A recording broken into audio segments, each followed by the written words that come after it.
નમસ્કાર મિત્રો, કેમ છો? આશા રાખું છું કે તમે બધા સહકુશળ હશો. હું પણ સહકુશળ છું. આપણી ભાષામાં કહેવામાં આવે છે કે જે પણ થાય ને એ સારા માટે જ થતું હોય છે.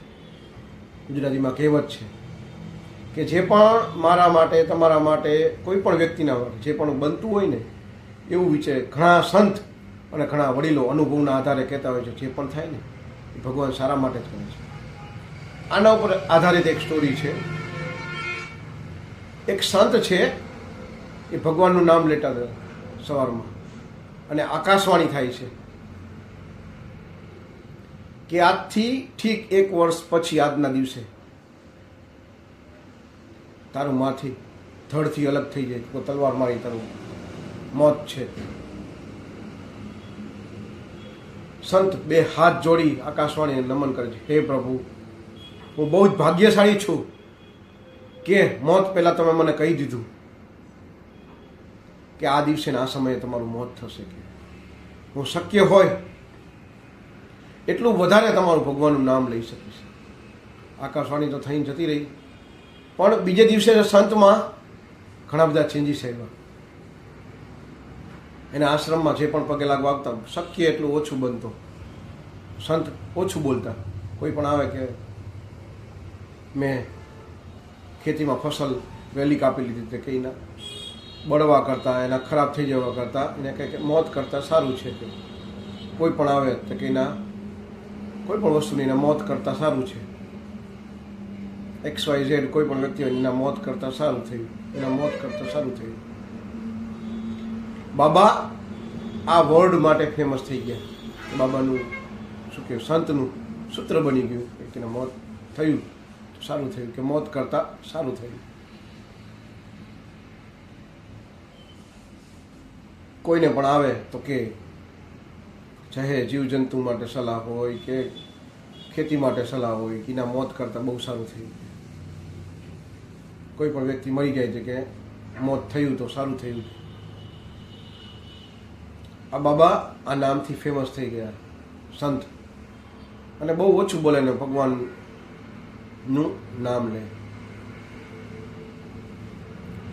ત્યાં એક યંગ સેવક આવતો, દરરોજ સંતની સેવા કરતો, આશ્રમની સાફ સફાઈ કરતો અને બાબાની પણ સેવા કરતો.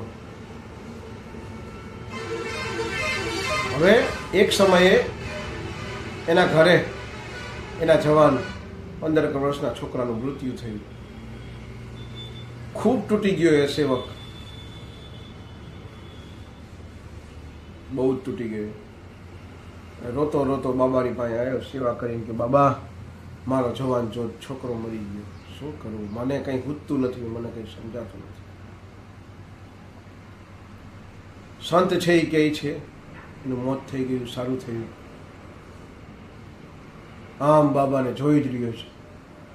મારા છોકરાએ કંઈ જીવનને 14-15 વર્ષમાં શું જીવન જીવવું હોય, અને તમે એમ કહે છો મોત થઈ ગયું સારું કહેવાય? કે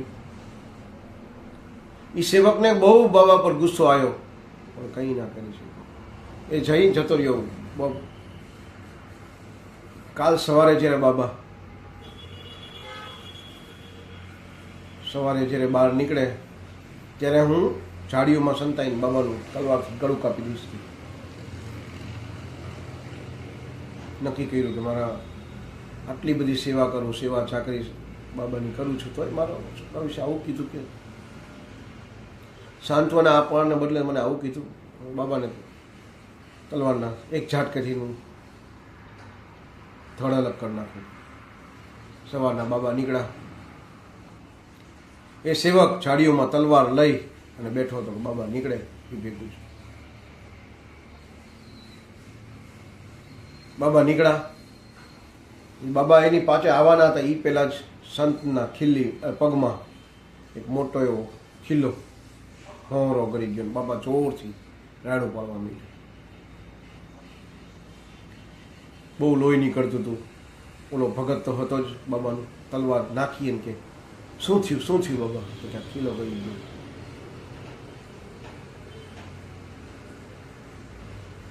ઘણું બધું લોહી નીકળતું, ખેંચીને ખીલો કાઢ્યો.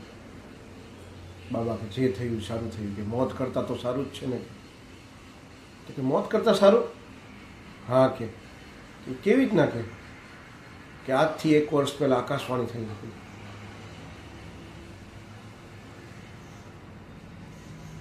શું આકાશવાણી થઈ હતી? અને તમને કેવી રીતના ખબર કે હું તમારું આજ મૃત્યુ કરવાનો છું? કે તું નહીં બેટા, આજ મારું મૃત્યુ કાળ કરવાનું છે. 1 વર્ષ પહેલાં જ ભગવાને મને આકાશવાણી કરીને કહી દીધું, આજથી 1 વર્ષ પહેલાં આકાશવાણી થઈ હતી કે તારું આજ ધડથી માથું અલગ થઈ જશે. પણ આ કોઈ કારણોસર મારી ભક્તિ હોય કે જે પણ હોય મને ખબર નથી, પણ આ ખીલ્લી મારા પગ હવરી નીકળી ગઈ અને હું બેસી ગયો. એના લીધે કાળ એટલે મારું મૃત્યુ ટળી ગયું. મોત કરતાં સારું થયું કે નહીં? ઓલા સેવકને મનમાં ગુસ્સો તો હતો, પણ આ સંતની વાતો સુણીને પગે પડી ગયો, હે બાબા કે મને માફ કરી દો, હું તમારું તલવારથી માથું અલગ કરવાનો હતો. કારણ કે કાલે તમે કીધું ને કે મારો છોકરો મરી ગયો, એ મોત થયું સારું થયું. કે બેટા તારી તો મને અડવાની ઓકાત પણ નથી, પણ તારા શરીરમાં કાળ બેઠો હતો, એ કાળ મને મારવા આવ્યો હતો. અને મારા ઈશ્વરે, મારા ઈષ્ટદેવે, મારા દ્વારકાધીશે એ કાળને ટાળી દીધો. એટલે કે મોત કરતાં તો સારું જ છે ને. હું મરી ગયો એના કરતાં ખીલી લઈ ગઈ એ તો સારું જ છે ને. આ સાંભળી સેવક પણ સંતના પગે પડી અને કગરવા આપ્યો કે બાબા મને માફ કરી દેજો. કે ના ના. આ સ્ટોરી ઉપરથી તમને એ શીખવા મળે છે કે જીવનમાં ભગવાન જે પણ કરે ને એ તમારા સારા માટે જ કરતા હોય છે. એટલે કોઈ દિવસ ભગવાનના નિર્ણયને અપખોડો નહીં, અને જે પણ કરતા હોય એને સ્વીકારી કરો. કે જે પણ કરતા હોય તમારા ભવિષ્યને ધ્યાનમાં રાખી અને તમારા સારા ભવિષ્ય માટે નિર્ણય કરતા હોય છે કે આના માટે આ જે જેટલી મજૂરી કરી શકે ને એટલું જ કામ આપતા હોય છે. ખબર છે કે આ ભગવાનને વિશ્વાસ હોય છે કે આ જે હું એને કામ આપું ને એ કામ આ કરી જ શકશે, તો જ એ કામ આપ્યું હોય તમને. બાકી ભગવાનને પણ ખબર છે કે આ વ્યક્તિમાં આટલી તાકાત નથી કે જે હું કામ આપું છું ને કરી શકે. એટલે તમારામાં ક્ષમતા હોય ને એટલું કામ ભગવાન આપે છે ને એ તમારાથી થશે. પણ પ્રયત્ન કરવો હોય તો કરી લેજો. પ્રયત્ન કરીને આ વિડીયોમાં કોમેન્ટ સેક્શનમાં કોમેન્ટ જરૂર કરજો કે આ વિડીયો સાચો. તો આજ માટે આટલું જ. જય હિન્દ, વંદે માતરમ દોસ્તો.